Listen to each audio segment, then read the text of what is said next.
And then there's a little extra lag because then once the things connect, I got to say, yes, Instagram, go live, which then there's this, we'll talk about this fun industry page. Maybe Cherie has told you about it, the Pleasure Professionals page, which then I have to I stream to, but I have to be a person to do that and not like a public figure. So it's a whole fun part. Right. I had my Instagram set up as public figure, and I actually had a lot less functionality. And it's like, okay, so you make this already, it's a tricky platform to use. It gets worse every year. And now you're making it even less functional. Okay, thanks. Yeah, that part. So as I jump through the hoops of Meta, and, StreamYard is great because it can, at least in theory, it's supposed to stream to everything, right? So right now I'm on Facebook, Instagram, YouTube, LinkedIn, but, there's certain hoops because now it's like, oh, we're connecting to TikTok, but not really because you can't live TikTok here, but you can republish your contact direct from here. So there's still a lot of those, like, the things that are, who was I talking to today? I think it was a different customer. And it was just like, I get it. All the things that are supposed to make our life easier. And all of a sudden Google Calendar lost my event, but, my Outlook calendar has the kind of thing. You're just like, I don't understand. I don't know. The goalposts are invisible and they shift every day. And you're trying to follow a rule book written in invisible ink, and the rules keep shifting. Right. Or what was it? Somebody else very wise told me last week, where it's like, well, when the system's not made for you, it won't make sense. And I was like, interesting. There's a whole other episode there about talking about systems and how we hide behind the process, but now there's no accountability. So things like, I'm not a political podcast, but let's just not get our budget turned in. I'll leave it at that. I'm not allowed to not turn my shit in if I'm going to go on vacation, is all I'm saying. So seconded. There's a lot going on, and I welcome you. Hey, audience. I think some people are starting to get in, and I think I successfully posted my things to the spot. We'll find out in a minute. But if you guys are here, this was my backstage stuff, but it comes in the beginning because we're awesome. Welcome to the authentic show that nobody asked for. That is a little diddly web stream I'm calling Tuesdays with Tori because my coworker actually named it. It's going to be officially 3 years old in August. So thank you for being here. Thank you. My people here, thank you for coming for the ride. They're literally, my audience has been here for the glow up, which is kind of a pun because I am the sales director at Paradise Marketing, which is all the condoms. We're the distributor for the adult retail side of condoms because they function completely different, right? These are Fortune some 100 companies. It's just different politics, right? Which is now, as of January, branched to the pleasure, what we're calling a Paradise Pleasure product, which is the illumination line. Which is the lighted one that I didn't get to talk to you all about yet, but we'll get there. It's super fun. I went and looked it up and was thrilled at the light up stuff. Yeah. It's like you can have a disco. Oh, you can have a disco. You can program your own disco. You can do rainbows. You can have it go to music, all this fun stuff. I got to figure out how I can merge this one into this one. That would be fun. But so it's the glow up, and thank you for joining us, Rain, in this high. I've been selling commodities. I've been in the adult industry almost 13 years now. I was selling lube for almost 10 of it, and then condoms for 3 of it, and now jumping into sex toys, which has a different, maybe similar customers, but completely different strategies when you think about it. So thank you for coming to my little love letter to the industry that started with me talking into the ether here, the internets. And all these great people keep talking back. And then great people like our mutual friend, Cherie, who I love and adore, just reach out and connect me to even great people. And I'm just going to keep doing it because, right, no one's stopping me. One of the meanings of life, one of the secrets of life, one of the hacks, as far as I'm concerned, is perseverance, is just keep showing up. And I have been in the industry and dealing with sex positivity long enough. At this point, people call me a legend, which I think is simply a polite way of saying the bitch isn't going away. No, but I like that. Rock with it, right? It's been 18 years now. And the thing is, you just keep showing up. And where a lot of people is that we live in a society where people want instant rewards, instant gratification, instant payoff, and they're not willing to stick for the 3 years of speaking into the ether because they're like, yeah, but where are my rewards instantly? And you've stuck to it, which is admirable, and most people wouldn't.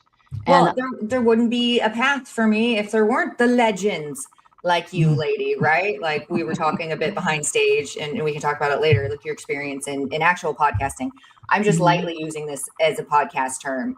There's so much, like I have the opposite problem. I have a lot of content I haven't been able to do much with because, I've got the full-time job and the kids and all the stuff. And that's an excuse. I'm working on making, ways for that to be more of a priority in my life, but also it's not a show that I started out to be monetized, right? So I'm still trying to figure out that strategy of it. And if I got to get anything up on Apple, there's a whole Apple owns things. It's a whole. This Apple has this fiefdom, and it's completely locked down. And they make it you're either part of our kingdom or you're not.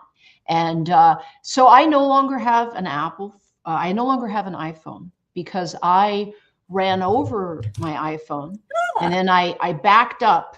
And I ran over it a second time. And just to be sure I was thorough, I ran over it a third time, and I've never touched Apple products since. And what it was, Apple has actually had to pay out a lawsuit.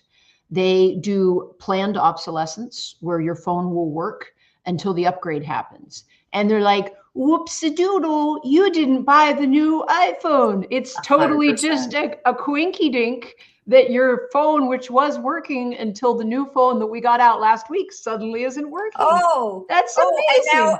And now we have to invent terms like weaponized incompetency. Ooh, yes, my iPhone, which was working, and then that week was the week of the upgrade, it just abruptly decided, and they got sued. They're like, yeah, we did it. We'll pay out because it's easier to pay out. Yeah, right. I'd rather pay the money in case I get caught. Yes, than risk my forecasting, risk my supply chain demand. And I was on maps up in the hills trying to find some address, and suddenly my phone is like, I give up. And I rebooted it, and I turned it on and off, and it was like, okay, so this isn't working at all whatsoever. I'm absolutely done with Apple. And I threw my phone out the car, and then I ran over it, and then two more times just to be sure. And I'm like, if I'm going to be lost, it isn't because you are then forcing me to get a new phone. You haven't endeared me as a customer. You are making it so that I will never be a customer again. Right. You're and a lot of us are stuck in the cycle like I am right now. They get you. They suck you in. It's 100% meant to do that. Like, the capabilities and it locks with everybody and all the things. But a tip of the hat, a golf clap to you. You've gotten out of the cycle. I broke free. I'm back to Android. You broke free. Good for you. My friend Nathan here, right, ready to go. He said Sharia is the best, which I absolutely agree. I agree. He's probably sitting here going like, ha, I told you all, because he doesn't use the iPhone. He is also Android. So I'm stuck in the cycle. We've had the same conversation. Nathan, because I think you're still out there, have I actually gotten a chance to introduce you to my fantastic guests? As I was telling her, this is a tangent-friendly show. It's a conversational show. So enjoy it, right? But Rain DeGrey here is an international educator, a writer, a presenter, a podcaster, a performer, and just a teacher who's been educating and writing about kink and relationships and all the education since 2009. Is that correct? Yes, that was, it's so weird to think that it's been that long. I was a model for kink.com, and I started teaching classes, and Kink approached me and said, hey, we want to do our very first educational class, so we would like to book you as our first educator. So I had been in the industry for about a year when I started teaching classes, and they were strap-on play classes and anal play classes. Because of the two things that like people have like the most, like, how do I make this work? Strap-ons and anal and all of the stuff around it. And it's, I liken vaginal play to, it's a fast food meal. You don't really have to think about it. You can operate on autopilot. But when it comes to backdoor action, you have to be a little bit more deliberate. It's more like a 5-course meal.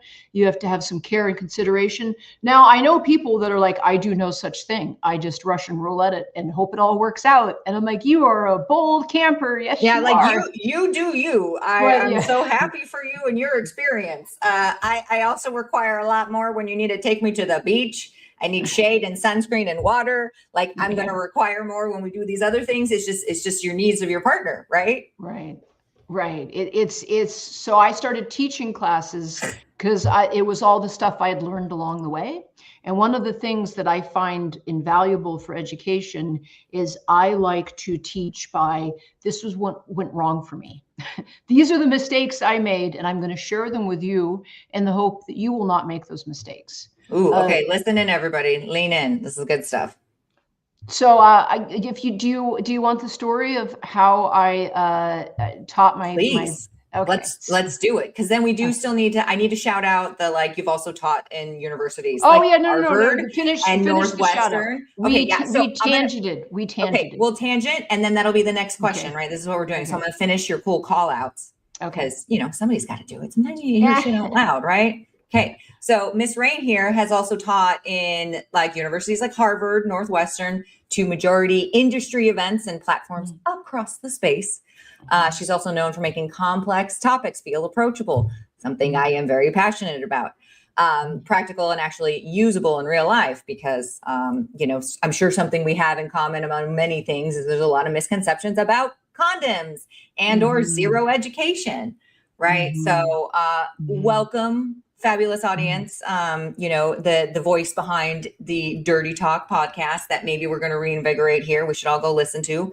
And all the media work and education work, right? Like we're all standing on the shoulders of giants. I found us a fun giant, a legend, a big brain. Let's like have dinner. Let's have a snack. Let's lean in. Okay. So Rain, please tell me the stories. How'd you get started in all of this and all the other things we're going to talk about in your fun anal class?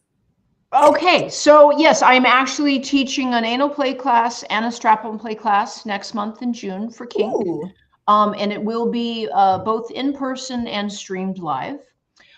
So me as a kinky person, I was born in, I'm going to say it was a commune, but if we're going to be more accurate, it was a cult.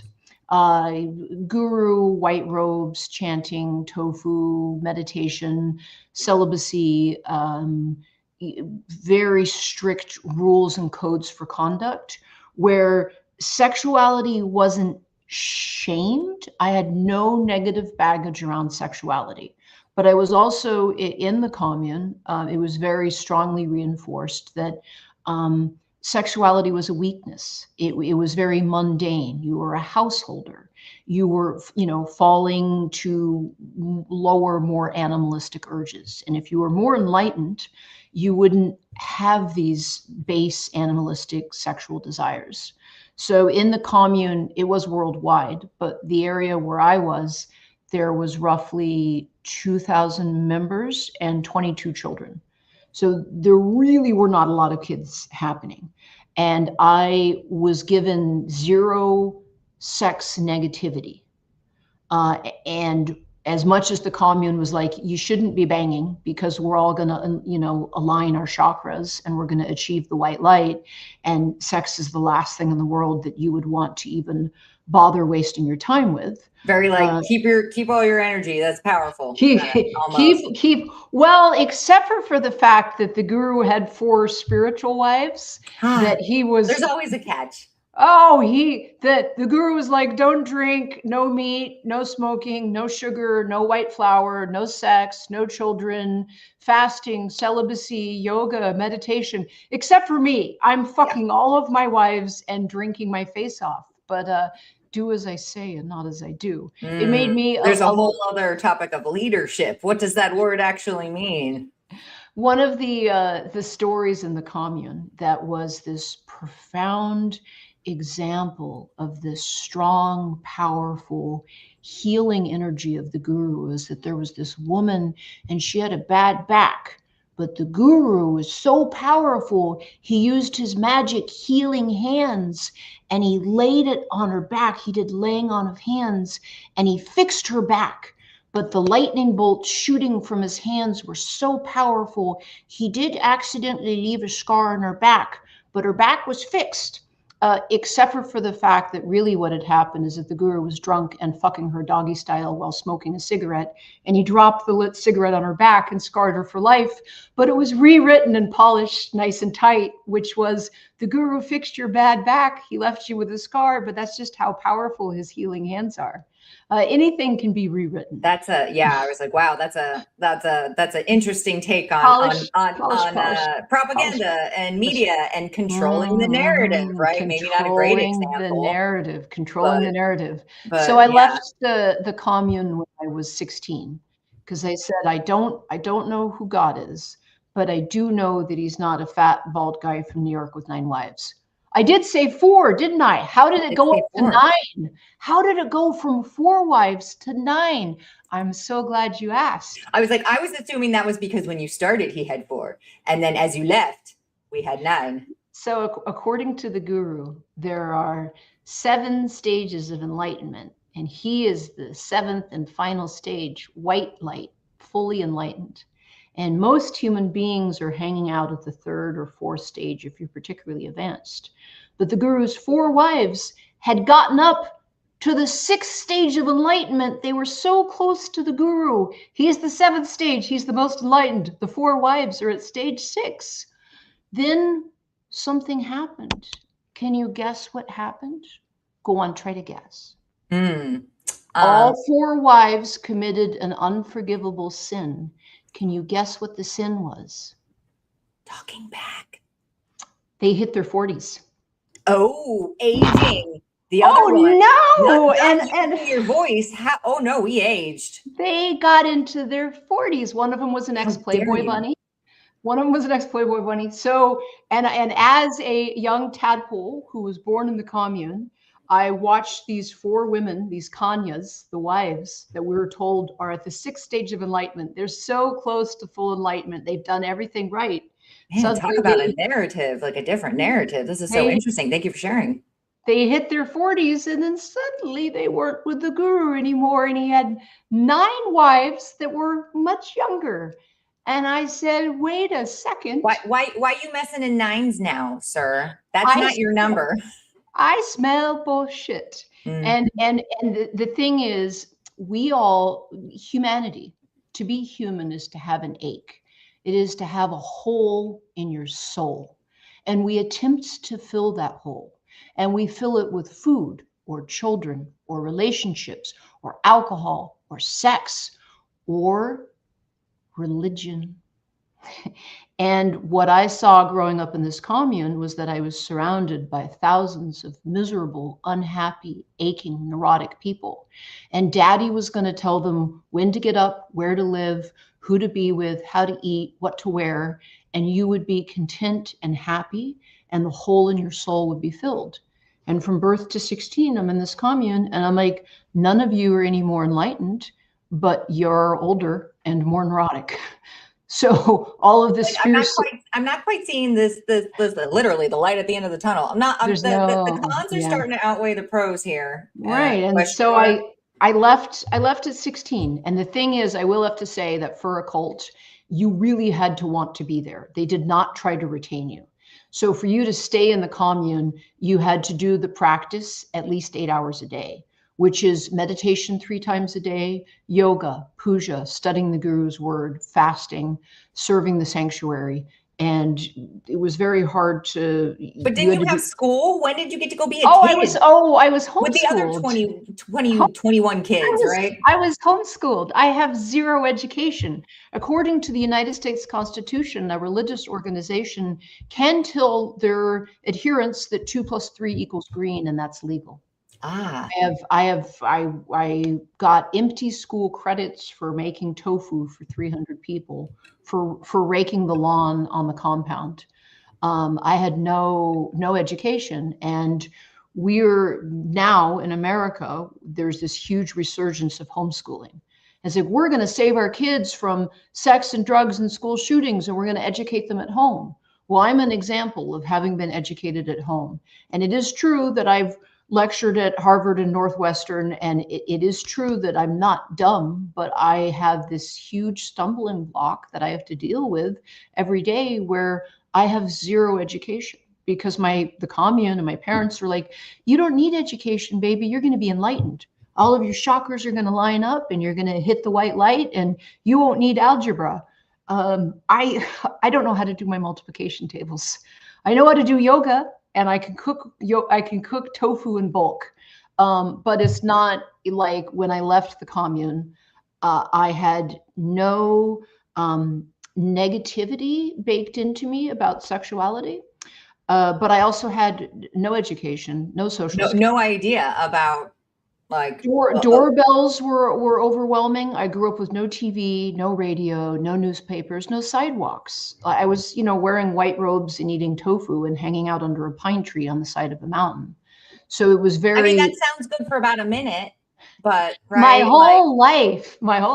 And so it sounds like it really wasn't your choice. You were a child, right? That's but I will say that the commune had zero retention with their youth. No one stuck around. And, the commune is like, well, but like sex is gross and babies are gross and families are gross. What? And if you look back at really strict religious organizations, it was either the Quakers or the Shakers, which is, it's either an S or a Q, but their entire dogma was you don't have kids. And they're like, well, our numbers are dying off. So they're like, well, we will adopt in orphan foster children. And then some of them will want to stick around. It would have to be the Shakers, because they're not around and there are still some Quakers. President Nixon was a Quaker. Was he? So I have Quaker ancestors on my father's side. Right. I do believe, don't misquote me, but I believe that Richard Nixon was raised a Quaker. So this was the Shakers. The Shakers were not having any babies. And they were like, well, let's adopt kids. They weren't able to adopt fast enough and the kids didn't stay. And that's why we don't have the Shakers anymore. So the commune, it's staggering. Serves you right. Kids are not gross. They are gross, but they're also beautiful. Okay. Well, they are distracting from your spiritual development. And most importantly, money that you're spending on kids, you don't give to the guru. Of course not. Interesting how that works. So the guru actually had an entire Fijian island, because he had multiple millionaires that were in the commune. In fact, the lead singer of Live, the guy that did Throwing Copper, it was a big hit in the 90s. He joined the commune for a while. Again, a while, like, right? It's a nice reprieve, maybe. Question mark. Well, he was searching for answers, and the guru went to Colombia. He was very charismatic. That's undeniable. He could captivate a room by simply walking in. Right. So was Hitler. So was Hitler. That's the thing. And I think that it warps you. If you, through no dint of your own, are born to be charismatic and appealing, and you walk into a room and people are like, ooh, you're fascinating. That can fuck you up. And doesn't fuck up everyone, but some people, if you are used to walking into a room and people lose their shit just when you grace a room with your presence, how does that not like twist you? You have to be super ethical to not let that go to your head. And I think at a certain point when the guru realized that he wasn't able to save his devotees, he was like, fuck it. I'm just going to take all the money and I'm going to drink and I'm going to have sex with everyone in my inner circle. I don't even care. And I'm gonna control the narrative and that poor woman that you shared the story with, like, I had a whole different experience, and I had a whole different, and if you can control the narrative, you can control people's perceptions of reality. And if you'd mentioned Hitler earlier, if you want to go to World War II, that was, I think, the first inkling where you had people that were like, oh, you can really control someone's perception of reality. And if you can control the truth, you can control a population. Here is an interesting, so this was a podcast episode that I did back in the day. We had no idea like about germ theory. And basically the company that created Dixie cups was like, how do we get people to use these cups? Because they're disposable, bad for the environment, lined in crap, covered in dye. You Costs use the more cup money. once, You have to keep replacing them. you have to keep replacing them. How can we convince people to purchase these cups? They don't need them. They have cups at home. How do we convince them to purchase something that they then throw away? And they hired the great nephew of Freud, who was a psychologist and ended up becoming incredibly good at marketing. And what he did is he created a didn't exist before he came up with it, a Department of Public Health and Safety to tell everyone that germs are dangerous and icky and bad. Do you know what's the perfect solution for germs? Well, Disposable everything. Disposable Dixie cups. And he completely reshaped American consciousness and our perception of reality. And he was doing it because he was being paid by Dixie cups. But he created a government, well, it wasn't even a government, but it came across as a government department for health and sanitation. And I know that later on in this, we're going to get into social media. Yes. And my feelings on that. And believe me, I have a lot of feelings. I love it. The thing is, humans are not as smart as we give ourselves credit for. And we are very easily strayed, manipulated, and led astray. I see it all of the time. And the entire time someone's proclaiming, I haven't been conned. And that was what I got out of the commune, was that these people, it's a sunk cost fallacy. You've been in the commune for 15 years. It's a decade and a half. And while some part of you is like, the guru seems like he's drinking a lot and putting his dick everywhere. No, I'm not believing hard enough.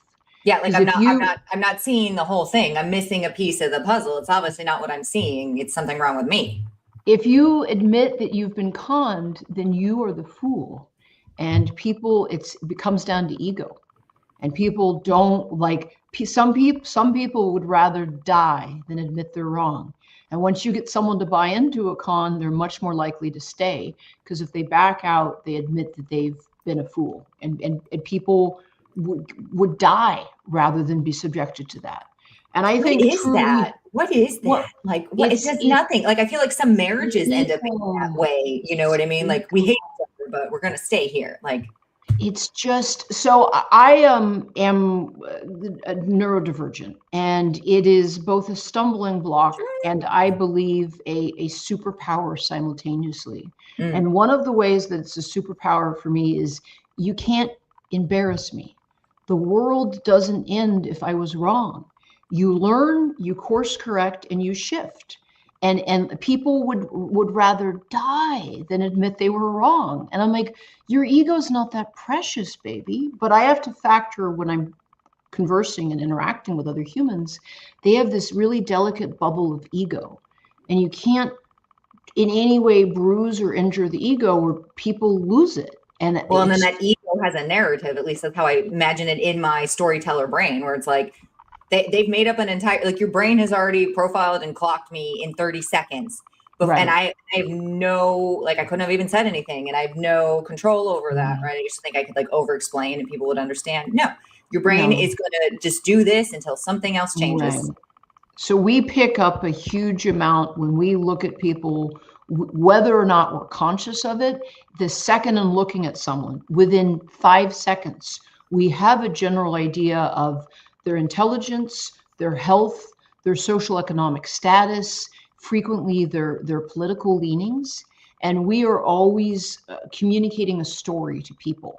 And often we are blind to our own story, but other people around us can see it super easily. So when I see other people's bullshit, I'm like, what is it that I'm missing on my own? Like, what is it that is super clear to people around me that is like, that's the thing, and I can't see it at all?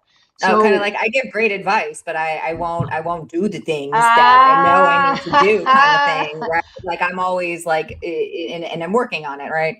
I'm almost old enough to no longer fully give a shit. But, you know, definitely in my 20s, right. Spending a lot of mental energy, trying to figure out how things were interpreted, to come to find out that you have no control over that. Right. It's much easier to give advice than take it. I give great advice. I'm not always so good at following my own advice. I teach classes and I give astounding, really solid, top shelf advice in those classes. Do I always take it? No. But because I do believe in teaching from a point of honesty, I will say, hey, this is solid advice. I'm not always going to follow it myself. This is the way to do it, but I am not going to shame you or blame you if you aren't holding yourself up to this is the bar that we should reach. I'm not always going to reach it. You're not always going to reach it. I, for instance, am a huge fan of double dipping. You can't do that. That's bad. That's BV. That's UTIs. Okay, sure. I understand that. And you shouldn't double dip, but I do and I love it. You know, like let me take my, but I'm going to teach not to do it. And then I'm going to do it anyway because I like it. But I know that the stuff that I'm doing doesn't necessarily follow my own teaching protocol. So when I left the commune, I knew I was kinky. I believe research is my jam. As a neurodivergent person, Is that what it is? Do we all love research? The neurodivergence, the neuro. Do we all love it? We love a good info dump. That is our thing. That is how we're wired. I feel like we're talking more about it, but certainly through no, there were no words for the. My brain is spicy. There were no words for spicy brain, nope. But I did find a 1858 12-volume history on ferns. And I refuse to believe in 1858, when all 12 volumes got published, that whoever had 12 books to speak about ferns was probably just a titch of the neurodivergent. I'm just saying, as a possibility. Well, and then for context, I just have to say to the audience, a lot of you know this, but she just said 12 beautiful books on ferns from, what was it, 1858? Mm-hmm. And the world just started testing tampons with not saline solution. 5 years ago?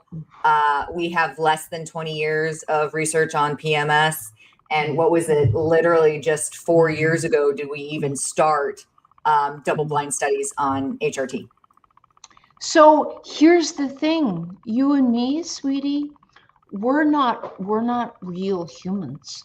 Did you know as a stone cold fact that if you and I were to get in an automobile accident, that we would have a higher chance of dying than a man? Did you know that? Oh, because our isms, because our frail female bones? Because seatbelts are designed for a standard issue human body.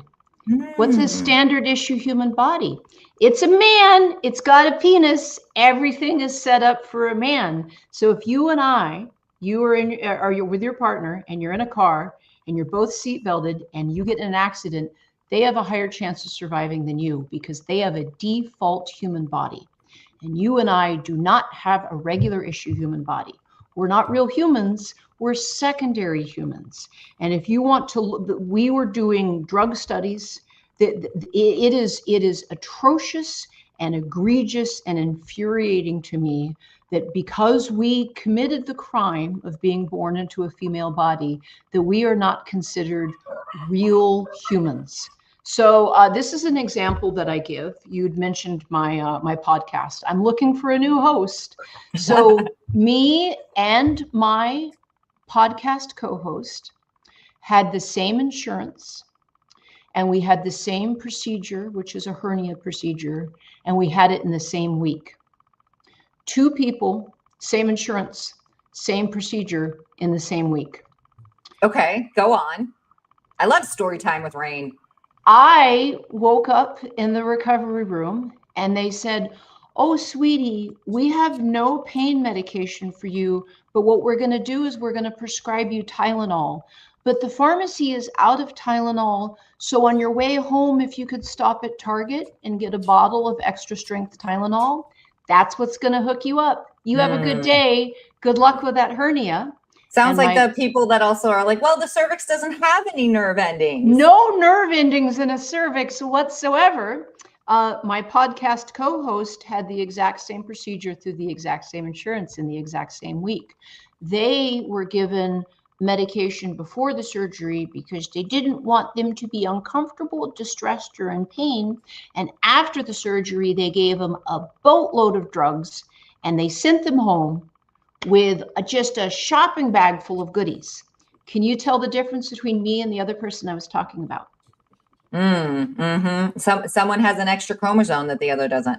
Someone has a penis. We can't have the penis be uncomfortable. And I went to Kaiser and I said, can you explain to me why my friend who had the same surgery in the same week with the same insurance got all of this pain medication so they wouldn't be uncomfortable, and you sent me home with a non-existent Tylenol prescription that I had to fill in a Target parking lot?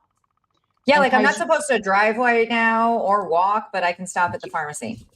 And Kaiser's like, oh no, because there's a process for that we can hide behind, so we don't actually have to answer. Because you're talking to somebody who's, me. I don't know. Maybe I can find out. You know what I mean? We can't have the penises be uncomfortable in any way. And as a kinky person with a fair amount of experience, I am here to tell you with a lifetime of lived experience, women deal with pain better than men. As if we send our men to battle, we send them into, fights. They're supposed to be super badass. And that's this huge expectation and this burden. Men don't always feel badass, but it's tiring as a woman to always have to be sexually attractive. Yeah, but are you hot? When Caitlyn Jenner transitioned, it wasn't, they're a gold medal winning Olympist. It was, but are they hot? And it was like, bless her heart, she's in her 60s. She's fucking tired. She just doesn't want to be a dude. Yeah, but is she fuckable? So the price that women have to pay to have a seat at the table is to be hot. The price that men have to pay to have a seat at the table is to be competent. And or have a hot wife tax. It's like, we don't always want to pay that due. It's like someday you want to show up like a fucking bridge troll. Someday you're like, I'm not feeling competent today. And we still get paid less than our male counterparts. Yeah. So the pink tax is one of my areas of hyper focus and interest. And I love is the wrong word. Those pictures where it's the exact same product by the exact same company, side by side. This one's for men and this one's for women. And the one for women is smaller and more expensive. Please explain to me, if I'm getting paid less per hour, why I then simultaneously have to pay more for less product. Oh, and plus I still have to maintain more things. Right. We're not just talking about like, hey, everybody needs their mental health and their physical health, right? Like, I'm not talking that, right? I'm like, get in the gym, do something, walk around. Everybody has to do that. But right. Well, and then on both sides, the amount of just, are you fuckable? Are you hot? Right. And I blame online dating. This is just my fun fan theory because it's literally a business. So of course, these apps and whatever else are going to keep the hookup culture, which I'm down for, but are they really helping with humans connecting with other humans, or is it just another quick fast way to drunk text? Right? They're not. So actually, if you're not aware of this is another one of my areas of hyper focus. Those female profiles are like 70 to 90% of them are fake. Right, because they're pumping the business. They want to keep their business going. The business. And the thing is, if you have a man and a woman signing up for a dating site, the odds are statistically the woman is much less likely to hookups. Why is that? And I try to explain this to men all the time. Imagine, sweetie, work with me, story time. Yes. I want you to try and imagine. Yes. Who you have to fuck on this planet is half a foot to 1 foot taller than you, is typically around 100 pounds heavier than you, has poor rage and impulse control, and if things go poorly, you can end up with an STI. Oh, because as a receptive partner, you have a higher risk of STIs. Oh, only one side of the equation is at a risk for pregnancy, and you have societal shaming. If who you have to fuck is a foot taller than you, 100 pounds stronger than you, has poor rage and impulse control issues, and has zero risk of pregnancy and a lower risk of STIs, obviously the women who are like, I like to fuck, I like to go to a bar, what's your name? I don't care, let's get down. It's smaller. I'm not saying they don't exist, but it's smaller. If you go to a dating site, men are like, I want to put my dick in everything. I don't care about your name, your political affiliations, what's your favorite food or color. I just want to put my dick in you. Wait, where are the ladies? What? But this dick is the most special dick in the entire planet. Man, can And I just get a little bit of that confidence and actually keep it sometimes? Not in this whole like, fake it till you make it, right? Experience it until you know more. I'm like, could I just get a little bit of that? That'd be great. So here's this is not all penis owners. Okay? Not all for penis my audience owners, people out there. We're not like saying no to we're you. not. We're talking in general here. But the patriarchy is a poison, and it's a poison for literally everyone, men, women, non-binary. We don't really take the time to unpack how much the patriarchy poisons things. When I talk about the seatbelt example, you and I have a higher risk of dying from the patriarchy because they didn't consider female bodies for seatbelts. But the thing is with men, every single day from the moment of birth, they are told, they are taught, they are shown by example. The entire society is set up. You're more special. You're preferred. You are the best. It's you. You are the main character. And that is just baked in any culture everywhere around the planet. And what happens is that women are not told that. We are not told we are the main character. But what happens is when men from birth, it's hard to ignore the fact, oh yeah, in China, if you're born a girl, oh, they're just going to throw your body out on the street. You will die in a gutter. I've seen the pictures. Well, she didn't have a penis. She's a liability. She's not an asset. And when that's the narrative that's baked into you, what society is telling you as a man is that you have to be knowledgeable at all times, competent at all times. You have to have a big fat fucking wallet. And what if you show up one day and you're like, I don't know the answer and I don't have enough money in my bank account? You're a failure as a man. But what we get is if men are told they're the main character and they go out in the real world and they try and interact with the other 50% of the human population that doesn't have a penis, and the men don't get what they want, not all men. Isn't it 51-49 now? You're right. Correct. It is. No, it is. It's 51-49. But it breaks men. It breaks them psychologically, and it causes them significant amounts of trauma when they're like, but I was told from birth in 1,000 invisible ways that I was the most special. And here I am, and I am ready to explore this wonderful universe we're in, but I'm the main character. I get what I want because I have a penis. And then you run into the other half of the 51-49% of the human population that doesn't have a penis, and they don't do what you want. They don't comply. That breaks some men. And that's how toxic the patriarchy is. So on dating apps, they have almost all of the females' profiles are fake. They want you there. They want you chatting. Oh, you look so good. You fucking hot, sexy stud. You stallion. Oh, rar. And you're not. She's never. It's not like real life expectations. Maybe like have a conversation with me first, right?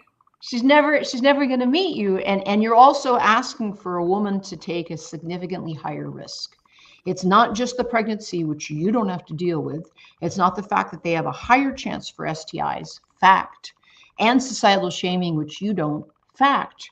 But if she gets alone in a room with someone who's a foot taller than her and 100 pounds stronger than her, and he gets upset that he feels embarrassed or his dick doesn't work or she's not being compliant, she's at a higher risk of physical injury.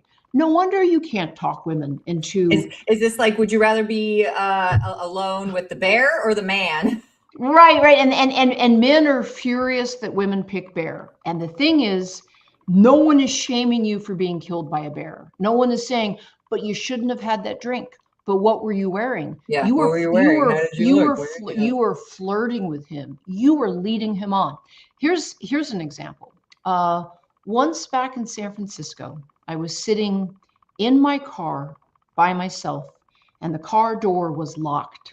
And I'm listening to some tunes, and I'm at a crosswalk, and I'm waiting for the light to change.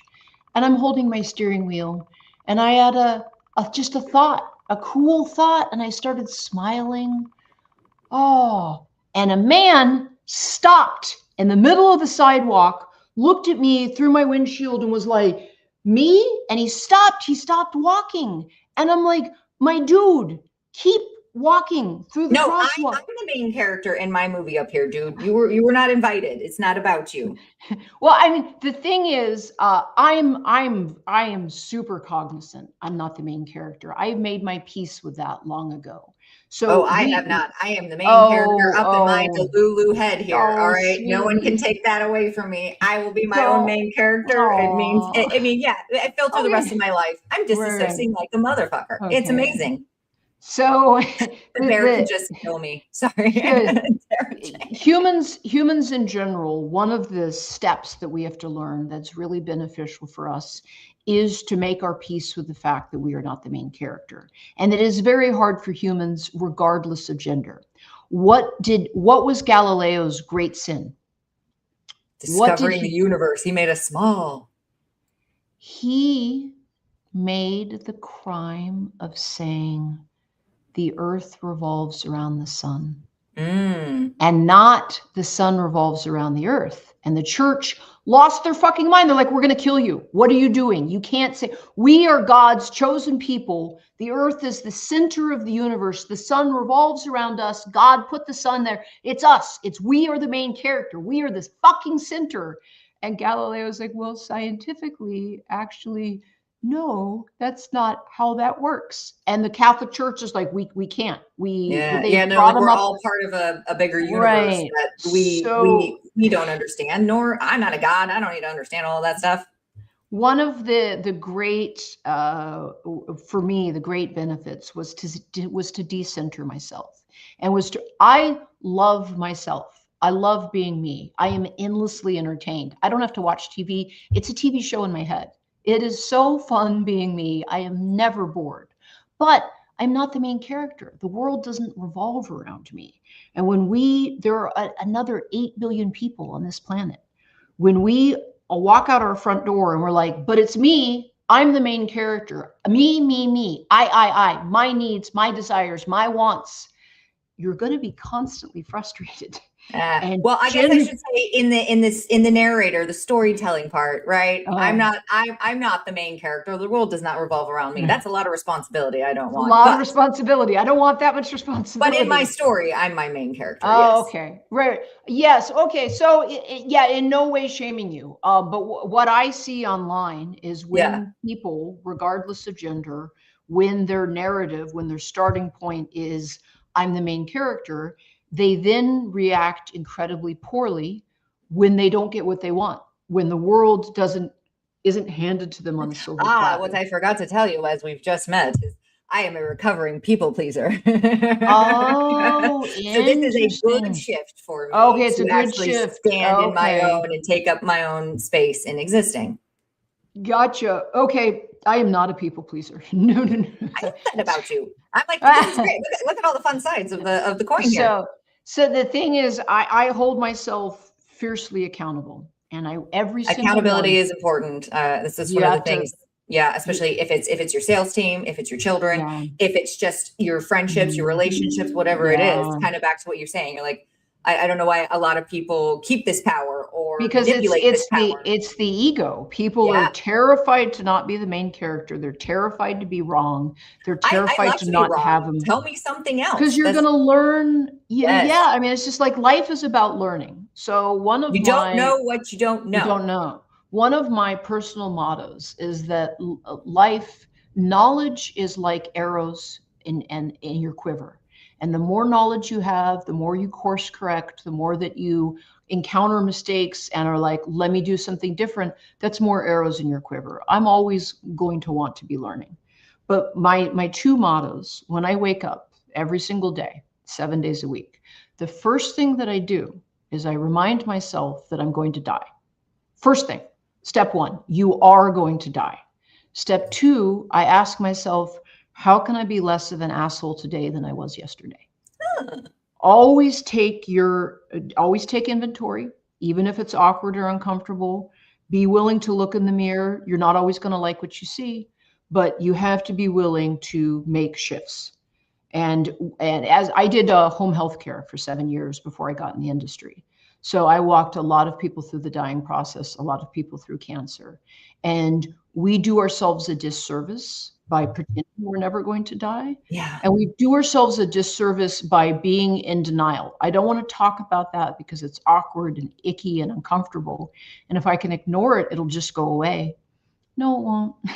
But there's been generations like that have lived on that, like not to get all like, you know. And then they died. They died on that too. And then all the stuff is here and none of it's figured out or whatever else. It's kind of just like. So every single one of us is born the exact same way, and we all end up the exact same way. Everybody's story starts the same, and everyone's story ends exactly the same.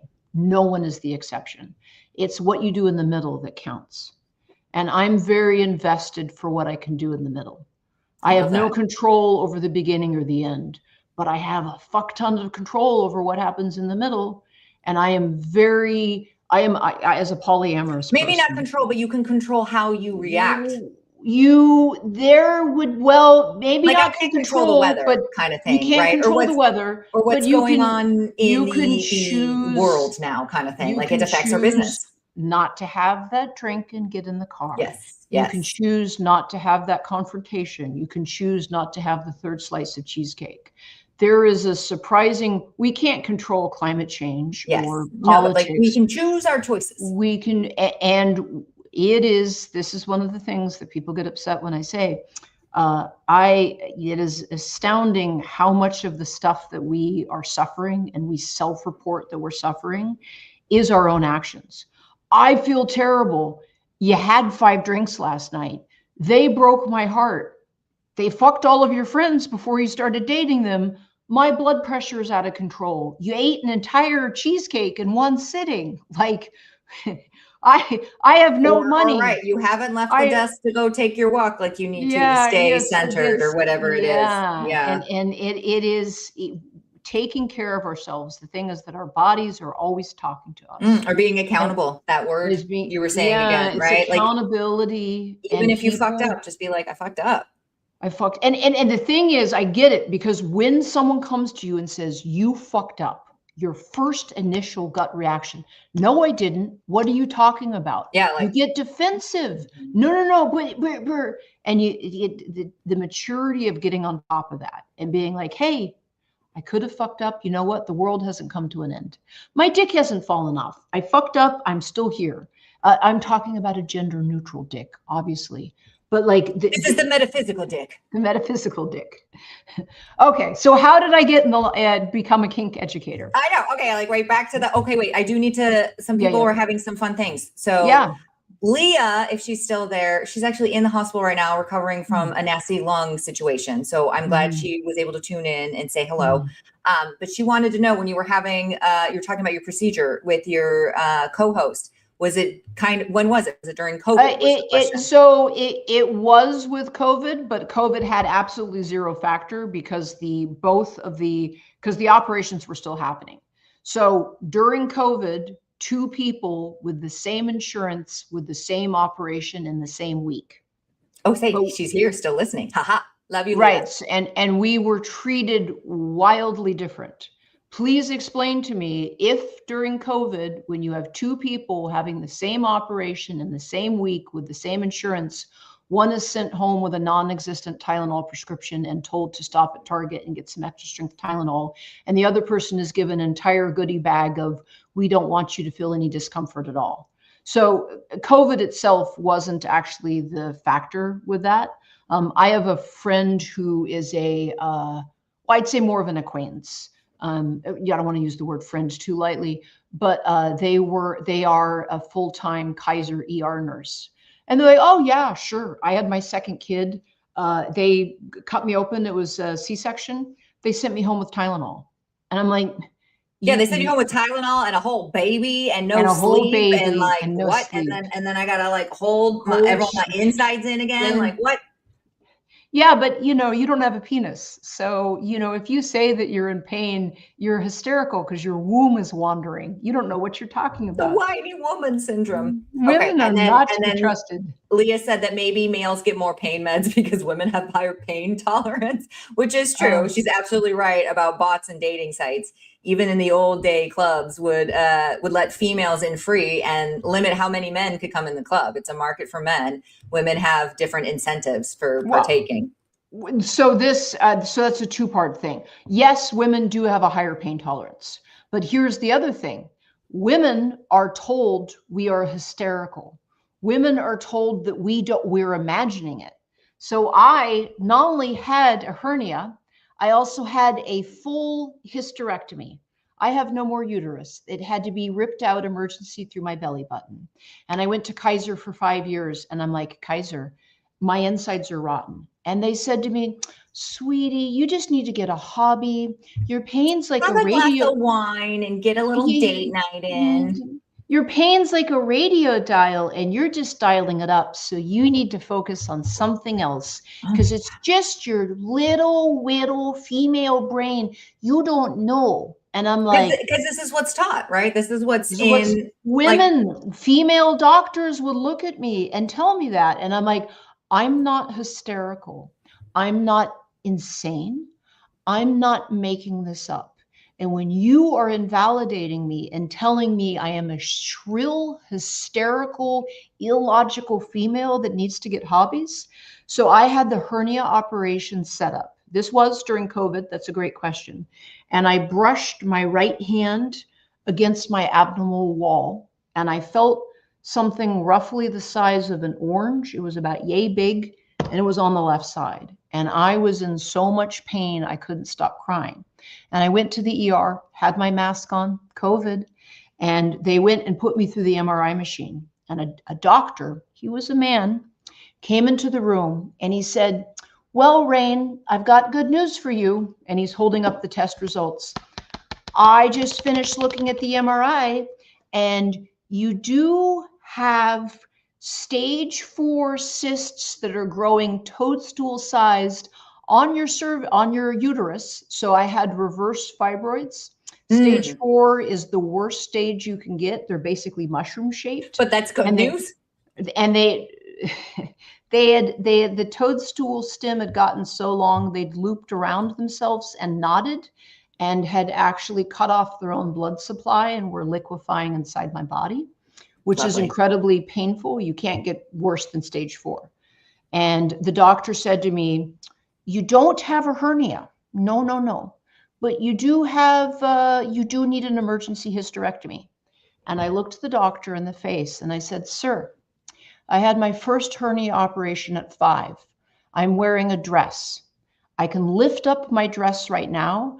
I can show you the previous hernia scar that has failed, where my abdominal walls is visually bulging through. You can see it. It's pushing out through the old hernia scar. And a hernia specialist who works for Kaiser, the same company you work for, has me scheduled for an emergency hernia operation in 3 weeks. Yeah, like it's there. So we've already confirmed it. Would you like me to lift my dress so I can show you that? And the doctor said, no. And I'm like, are you willing to call your fellow Kaiser doctor who has me scheduled, the hernia specialist, who has me scheduled for a hernia operation in 3 weeks, and inform him I don't have a hernia? Or are you willing to consider that possibly you are reading your machine results wrong? And his face just went blank. And he said, you can go home now. I'm like, I'm in agonizing pain because of the fibroid masses. What do I do with that? He's like, you can come back to the ER if the pain's too much. I was like, thank you for nothing, doctor. And I went home and 3 weeks later, I had the hernia operation. Spoiler, I did actually have a hernia. It was there. And then the second. Turns out it was double duty. Double duty. And then less than 3 months after that, I had to have an emergency operation to have my uterus pulled out through my belly button. And it was, they're like, oh yeah, it's totally rotten. It's liquefying inside your body. Like That it was must, your fault. that must be really painful, the doctor said to me, because they could see it visually through my clothes with me just standing there. I'm like, it is. And I've been telling you that for half a decade, for 5 years. And you all have kept sending me home and telling me I'm hysterical and I need to get more hobbies. So women are constantly discounted. That's the first part of your question. And the Right. And second then part, in audience, we're not blaming anybody here. We're sharing our no. stories, right? It's Like a, this is we've inherited this mess. we've inherited it and we need to fix it. And it is just as isolating for men. The patriarchy suppresses everyone, because what men are told is that you can't be weak, you can't be emotional, you can't be vulnerable. And just as it's exhausting to always be pretty, it's exhausting to always be competent. Some days you're just like, can I just take, can I get a, no, you got to have the strong, show up, know all the answers, never be weak, just be a man. And you're like, fucking, can I take a nap? You know, and that's the price that men have to pay. So on dating sites, it's super skewed for men, because men are like, I just want to put my dick in anything. Men will fuck anything. They will, no offense, they will put their dicks in anything. In anything. I have known guys who have told me, looked me right in the, oh yeah, I totally fucked the roast beef. I slid it apart. It was in the refrigerator. I took it out. I fucked it. I came in it. And then my family had it for dinner, but I didn't have any of it because I, didn't know. I just skipped that. What you fucked the roast beef in the refrigerator before the family? What are you, but I was horny. I just wanted to get my dick wet. And I feel like some of that is like, okay, I feel like a lot of humanity has not been able, like biologically been able to catch up with like all the changes, whatever, just pick an industrial revolution, right? Mm-hmm. It's a lot on the scheme of what, just humanity.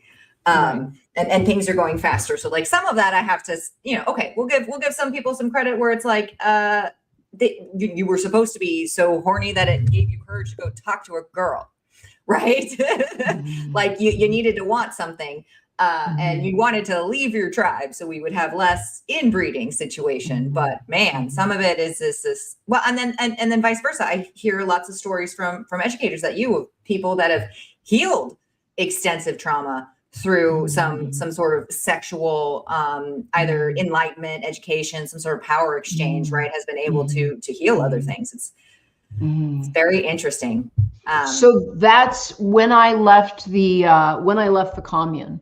What got me into sexuality, sex positivity, education, was that I had zero baggage. I had no societal pressure of a woman owning her sexuality as weird or creepy. I was never given that narrative.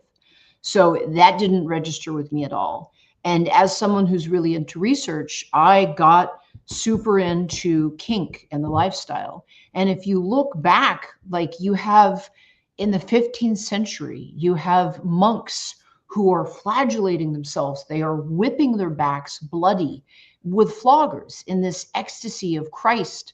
Sweet baby, that's dopamine. That's what you're doing. It turns out that if you think that Sky Daddy is paying attention to you and you whip your back bloody, you're going to end up fucked up. You're going to end up high. The endorphins, the adrenaline, the natural pain-killing opiates. Therefore I am, yeah. That's going to be a pinball machine in your brain ricocheting, and you're like, oh, it's the ecstasies of the angels and God. No, with my 12 books about ferns. Yeah. With my 12 books about ferns. So I believe that a certain percentage of the human population, if you look at ancient Greek pottery from 2,000 years ago, there were threesomes. They would have on the pottery people, flogging themselves. There's always been a certain percentage of humans. Oh, and Romans fucked everybody. It was normal to have just like a little boy that you hung out with too. It was a huge dominance thing. The Romans were ridiculous. Right. So they would actually, I'm sure then if you know that, you do know that one of the ways that you would have to atone for a crime if you were caught for theft as a Roman one of the punishments would be that you would be forced to suck someone's dick. Mm. Because it was humiliation, it was degradation. So it's like, well, you're a thief. How do we punish you? Yeah, it was total definition of power exchange. Right, right. So to be the receptive partner, to have something stuck in you was humiliating. And they would use sexuality. They would use enforced blowjobs, open up your mouth and suck that cock because you stole someone's chickens and we can't have that. It's got to be no wonder all of our brains are mishmash. Look at what our ancestors were doing, right? Like humans from the dawn of time, through storytelling mostly, but that's not like wisdom of like teaching. But sometimes the ways that the story comes out because we're explaining something might not be the best way. So people have, one of the things, I do a lot of education and coaching and counseling, and I get people that tell me, Rain, it's so bad. I don't know what to do. I am barely hanging on. I am stressed as fuck. Do you have any idea how stressful and terrible and exhausting and anxiety-inducing existence is? And I want to say, sweet baby, I hear you. But you've never died of starvation, of dysentery, of typhus, of leprosy. We have the internet, we have electricity. Your water is clean. Your water is clean. You could die. Your water could be bad, and you would fucking die. That's it. You died in a pool of your own feces because the water was clean. We didn't know. I briefly got into the Brontes, and if you look at the Bronte family, they all died. All of them, and the constant deaths of all of the siblings shaped how they did their art. Do you want to know why everyone in the Bronte family was dying? Can you interested? Can you hazard a guess as to why they all kept fucking croaking left, right, front, and center? Disease. Yes, because the graveyard was at the top of the hill and the town was at the bottom of the graveyard. So you would put all the dead bodies at the top of the hill. The bodies would liquefy, it would get in the water, it would go down to the well, and then they would drink it, and then they would die. And you would haul the body up, put it on the top of the hill, it would liquefy, it would poison the water. And when people say, Rain, I am struggling, I'm like, do you know what it's like to die in a pool of your own wet diarrhea? Dehydrated, miserable, sucking PPs publicly, Leah says. Sucking dick publicly. You know, as bad as it is, and I'm not saying it's not bad, but the perspective shift for me. So I remember reading, there was this monk, and he was like, I want to share a noble and beautiful story about the power of Christ and his divinity. So true story, folks, strap in. There was a knight, and you know how knights are, big fucking sword. He's got a horse. He's going to go kill a bunch of peasants. They're the same race and ethnicity. They're the same. They're his countrymen. But he's going to kill the peasants because they're not really human, because he can, because he's got a sword and he's got a fucking horse. Death for you, because he woke up but he's in a bad mood. Oh, but what the peasants did is they ran to a local crucifix and they threw their arms around the cross and they're like, please, knight, don't slit our throats with your big fucking sword. And the knight's like, I guess it looks a little tacky to kill you while you're all clutching a giant cross. So you know what? I won't kill you today. Tally ho, pip, pip. He went on his day. And the monk's like, isn't that noble? Isn't that beautiful?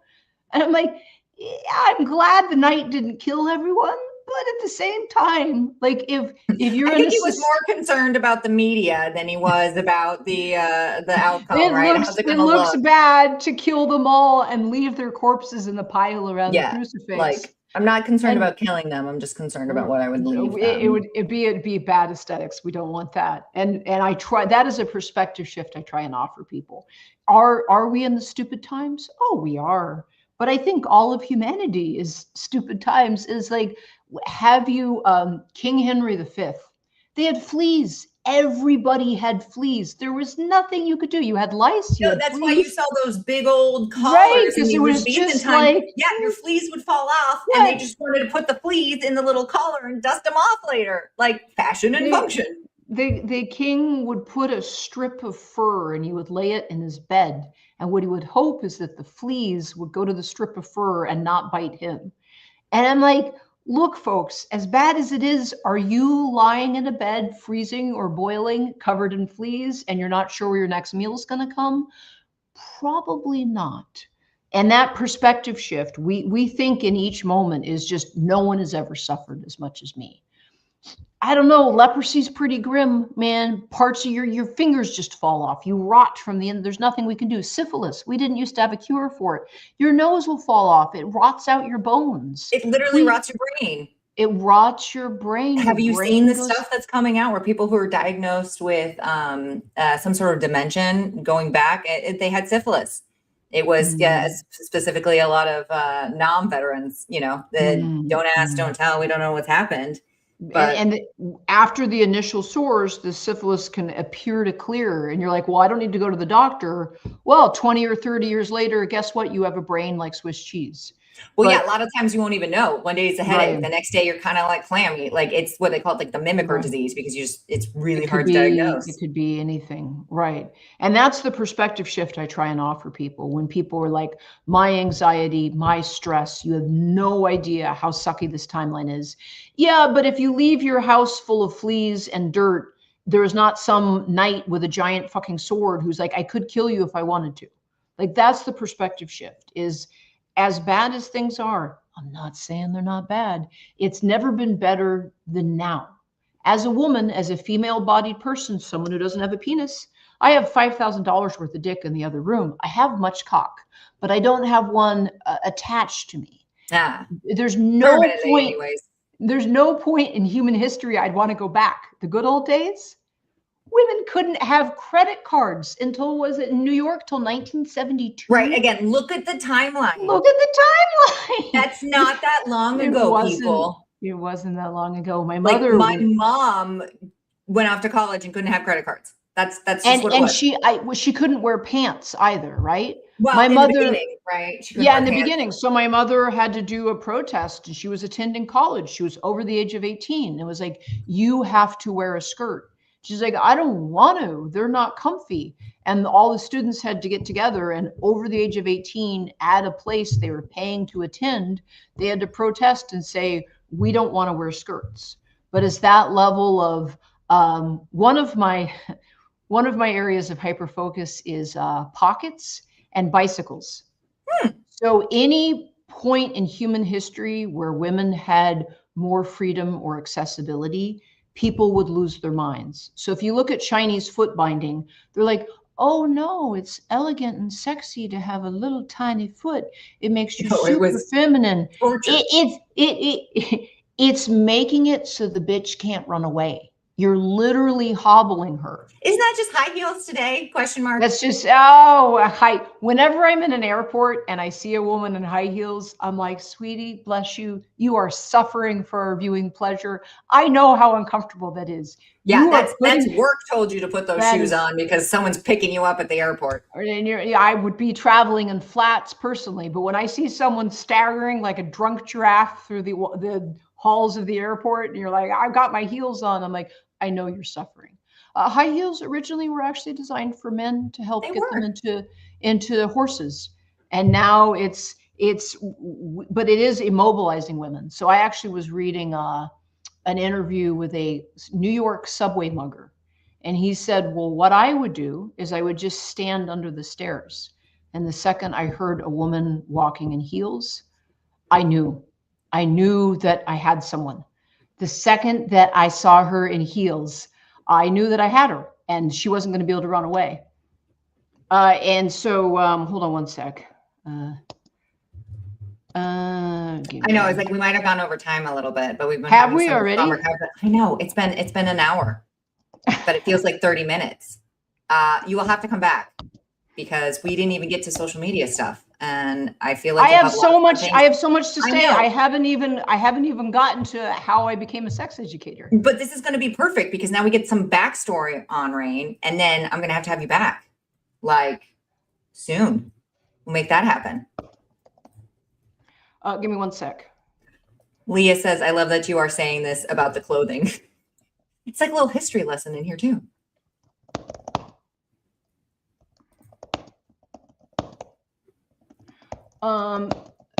So that thing that I told you about is actually, it's actually happening. Yeah. No, So yeah. Okay. No, I mean, I figured it was a possibility. Sorry about that. No. So we're gonna take care of it. We got you. Okay, We're gonna figure out a time to deep dive, because I still want to poke your brain on just you've had such an incredible journey. But like a lot of stories and a lot of wisdom there. I'm like, if you've got time and you're willing, I'm sure we'll at least entertain Leah here while she's sick. But no, that would be great, because I want to still talk about like your business and how you've built a voice. You know, I'm sure you've got great tips for the podcasting life, whatever podcast is now. And I did want to mention some of your education with like kink and accessibility as well. Okay. So we'll have to come to that. So this is part one. This is part one, ladies and gentlemen. Anybody out there? Hello. Anybody out there in the ethers? You know, thank you for staying. I enjoyed this conversation a lot. This is actually like one of the first times Rain and I are getting like to have a conversation. So thank you.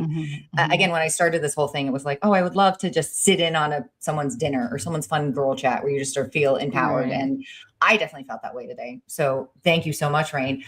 Quickly, if people do want to reach out to you, I'll put up your website here in a minute, but let's just leave everybody with this is going to be your shameless plug, and like, you know, leave us with whatever. You've left us a lot of words of wisdom, but whatever one you would like to leave us at the end of this episode.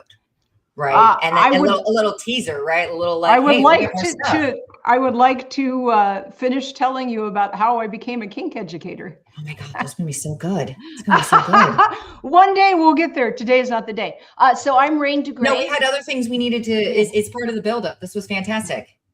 I'm Rain DeGrey everywhere. I'm Rain DeGrey on Facebook, Twitter, Instagram, Blue Sky, FetLife. I'm raindegrey.com. I think most active on FetLife and Blue Sky. I will occasionally check out Twitter. I am an educator. I have a newsletter. I have been educating for 18 years now. I am very active on social media. One of the things we were going to talk about today is my social media experience and my thoughts on the current state of sexy time adult social media. And I can't wait to go back, to come back and finish answering the first question you asked me. Yay! Oh my goodness. See, we didn't even need questions. It's just going to be fantastic. No, I'll get with you offline and figure out where we can squeeze that in, even if we just do like an extra episode this week or something. Yeah, sure. No, Leah's definitely invested. So at the very least, I gotta make sure Leah's got plenty of things in her brain to think about and dream about as she works on her health, because we love you, boo. All right, man. It's only Tuesday, guys, but I'm ready to roll. Tuesday. This is where I wrap up. Because I sell condoms. Isn't that funny?